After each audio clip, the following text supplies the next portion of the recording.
Hi everyone, my name is Eric. I am a former competitive figure skater, and this is my figure skating reaction series.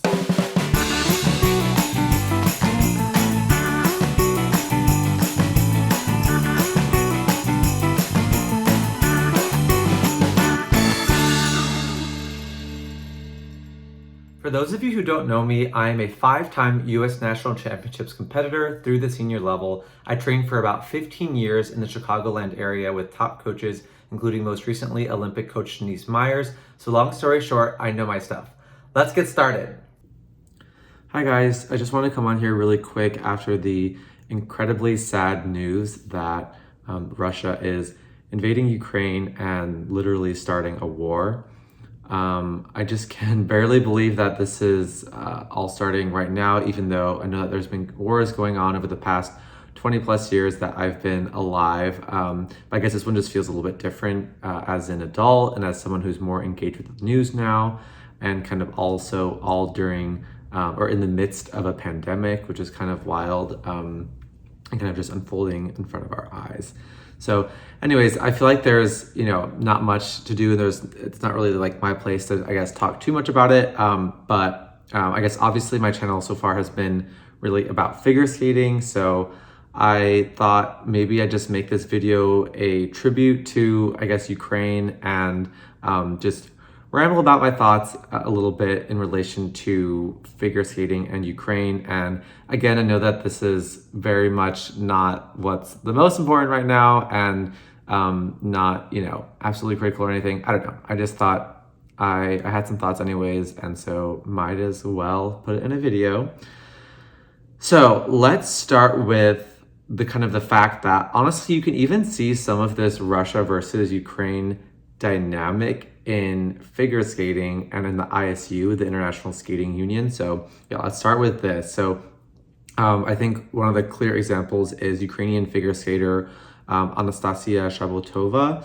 She's a beautiful skater, and she can actually do triple axels. She was in the team event and the regular event at the Olympics. She didn't do quite well at the regular event. Actually, didn't really see what exactly happened, but she didn't make it to the free skate. But anyways, I think she definitely was still someone who is underrated at the Olympics and in general. Like, I will say, as someone who's only recently been more of like an avid fan, like I didn't really hear much of her even before this Olympics, which is kind of my bad. Like I should have. She's a great skater, but just kind of to give some context about that.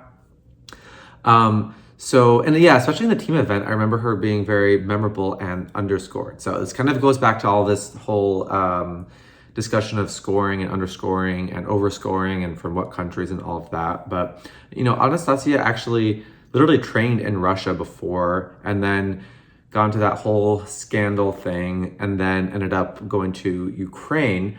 So for those of you who don't know, when Anastasiia was, I think, about 13, so she was really young, she went on this Instagram live, I guess, and I'm not sure, it's kind of unclear how sarcastically or not it was, but anyways, he was on Instagram live stream and said something along the lines of like, yes, of course, Atari students, these girls are doping, or that they're taking the right medication or something like that. You can look more on that. There's plenty of kind of discussion about that online, but she said something along those lines, and she got severely reprimanded by Russia for the comment, and which is like, yeah, like if there's no basis for accusation, right, like you shouldn't be going around saying those things, but like at this point it's kind of like looking back, it's like, wow, you know what, was she saying some of the truth? Anyways, so yeah, and then because that, I think that's part of the reason she ended up going to Ukraine, and like Russia didn't like her and all of that, and so it also just really negatively affected her career, right? And it's like, if you're gonna slander Atari, that's what's gonna happen, it seems like. So she does a lot of the same skating style and technique, even, arms over the head, like all that kind of stuff, as the Russian girls. And in some cases, I think even better. I really enjoyed her skating, maybe because I hadn't seen her too much before, but I thought she was a breath of fresh air. I don't know. I really liked her. And, but she's a skater that consistently will get lower marks than the top skaters, the top like Russian girl skaters in the field. So kind of like how I think I've previously described with like Anastasiia Shabotova of Georgia, kind of a similar situation as well. Like I think they max them out at like +2s or +3s on some of these jumps for grades of execution. Whereas some of the Russian girls where I really think it looks very similar, they'll get like a +5. So Russia really is the powerhouse in the ISU right now, and other people just are not benefiting as much. And some people I feel like are being actively drawn down. I think, people joke around about like, oh, that's like the, like with Donovan Career or something like that's like the Mexican, score. As in, they're not going to give you any higher because you're from Mexico. You're not from like a main powerhouse country or something like that. Anyway, so that's all really sad. Even that there is like a sense that this is happening, but definitely seeing that with Ukraine, I think right now.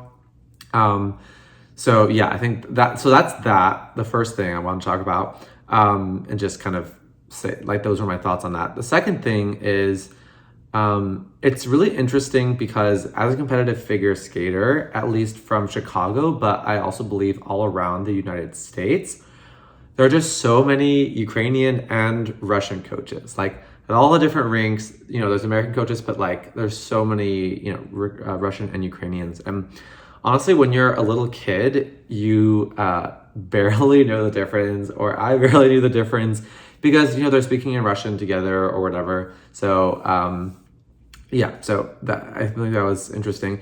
And so, basically actually the first coach that really got me all of my double jumps, and I guess my first really main coach, I would say, he was Ukrainian. And so I'm just looking at some of my notes. And so he was, for example, friends with a bunch of like Russian coaches in the rink, and they all spoke Russian together, all of that. So what I'm kind of curious about now is, and again, obviously this actual war that's going on is like the important part. But if we're thinking about skating a bit, I'm kind of just curious about how this will also just affect the figure skating world. I mean, first of all, there's immediate effects, and this is a different tangent, but like I think there's talks of like, if Ukrainian skaters or like if people can't go to the junior worlds because of they have to flee, like Anastasiia is like fleeing Kiev, Ukraine right now, or as of like yesterday or something like that.